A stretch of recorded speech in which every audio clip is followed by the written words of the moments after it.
Sarah Mitchell stared at the invitation in her hands for what felt like the 100th time. The cream-colored envelope had arrived 3 weeks earlier, carrying news that should have made her happy. The city's largest charity organization was hosting its annual gala, and Sarah had been invited as a guest of honor for her outstanding work as a nurse. For most people, it would have been a dream invitation. For Sarah, it felt like a problem she couldn't solve. She sat alone in the hospital cafeteria after another exhausting 12-hour shift. Her feet ached, her back hurt, and dark circles rested beneath her eyes. Yet none of those things bothered her as much as the thought of attending the gala. Everyone who attended those events wore expensive dresses and designer suits. Sarah knew that because she had seen photos online from previous years.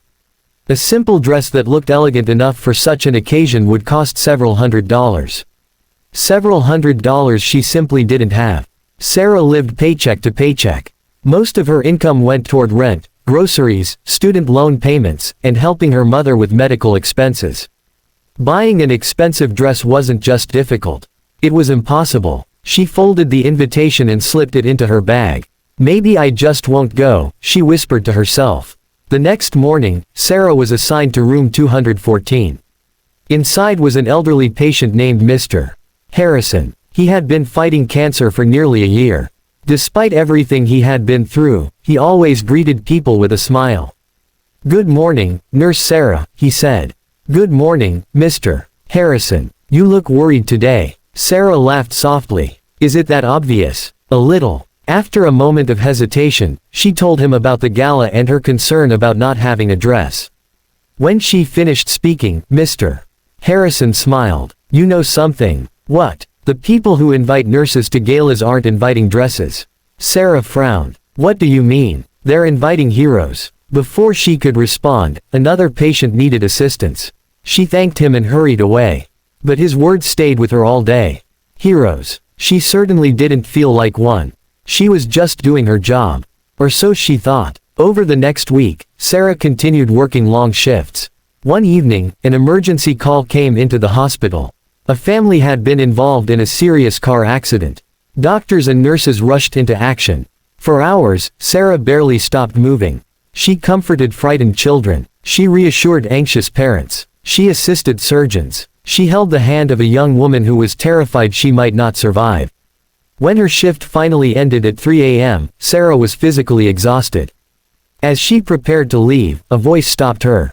"Sarah." She turned around. It was Dr. James Carter, one of the hospital's most respected physicians. "You did incredible work tonight," he said. Sarah smiled tiredly. "Thank you." Then she remembered the gala. "Actually, can I ask you something?" "Of course." Sarah explained everything. The invitation, the dress, her decision not to attend. When she finished, "Drive." Carter looked at her for a moment. Then he said something unexpected. "Then wear your scrubs." Sarah blinked. "My scrubs?" "Yes." She laughed. "You're joking." "I'm completely serious. But everyone else will be dressed elegantly." "Doctor." Carter shook his head. "Sarah, those scrubs represent thousands of hours spent helping people." He pointed toward the hospital hallway. "They represent every patient you've comforted." He continued. "They represent every life you've touched. And they represent the sacrifices you've made while most people were sleeping, celebrating holidays, or spending time with their families." Sarah didn't know what to say. Dr. Carter smiled. "If anyone deserves to wear scrubs proudly, it's you." For days, she thought about his words. The gala was now only 2 days away. She still didn't have a dress. And she still couldn't afford one. Finally, she made a decision. She would attend. In her scrubs. The night of the event arrived. Sarah carefully ironed her blue nursing uniform. She polished her shoes. She tied her hair neatly. Then she looked at herself in the mirror. She felt nervous. Very nervous. When she arrived at the Grand Hotel ballroom, luxury cars lined the entrance. Guests stepped onto the red carpet wearing designer gowns and expensive jewelry.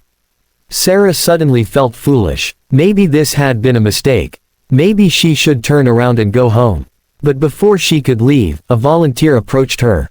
"Welcome, Ms. Mitchell." To her surprise, the volunteer smiled warmly. "We've been looking forward to meeting you." Sarah entered the ballroom. The room sparkled with crystal chandeliers. Soft music played. Elegant guests mingled around beautifully decorated tables. A few people glanced at her scrubs. Sarah felt her cheeks turn red. She found a quiet corner and hoped nobody would notice her. Then the lights dimmed. The evening program was beginning. The organization's director stepped onto the stage. "Good evening, ladies and gentlemen."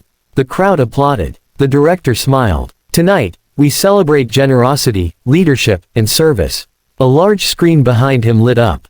Photos began appearing. Doctors, firefighters, teachers, volunteers, and nurses. The audience watched quietly. Then the director continued. "In a world that often celebrates wealth and status, we sometimes forget the people who quietly change lives every day." The room fell silent. "Tonight, we would like to recognize someone special." Sarah paid little attention. Surely he was talking about someone else. A wealthy donor. A famous philanthropist. Then her photograph appeared on the screen. Her heart nearly stopped. The director smiled. "For the past 8 years, Sarah Mitchell has served our community with extraordinary compassion." The audience turned toward her. Sarah froze. She has worked countless overnight shifts.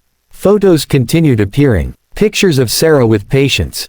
Pictures taken by grateful families. Pictures she had never even seen before. The director continued. "She has comforted the grieving, supported the frightened, and brought hope to people during the darkest moments of their lives." Sarah felt tears forming in her eyes. Then came the words she would never forget. "Tonight, Sarah Mitchell reminds us that greatness is not measured by what we wear." The audience listened closely. "It is measured by how we serve others." The director pointed toward her. "And that is why we are proud that Sarah came exactly as she is." The crowd erupted into applause. Then everyone stood. Hundreds of people rose to their feet. A standing ovation. For Sarah. For a moment, she couldn't move. Tears streamed down her face. The applause continued. 1 minute, 2 minutes, 3 minutes. Finally, she walked toward the stage. As she stepped into the spotlight, she looked down at her scrubs. The same uniform she had worn thousands of times. The same uniform she had once worried would make her feel embarrassed. Now it felt different. Now it felt like a badge of honor. When she reached the microphone, the audience finally grew quiet. Sarah took a deep breath. "I almost didn't come tonight." A few people smiled. "I thought I needed a beautiful dress to belong here." She looked around the room.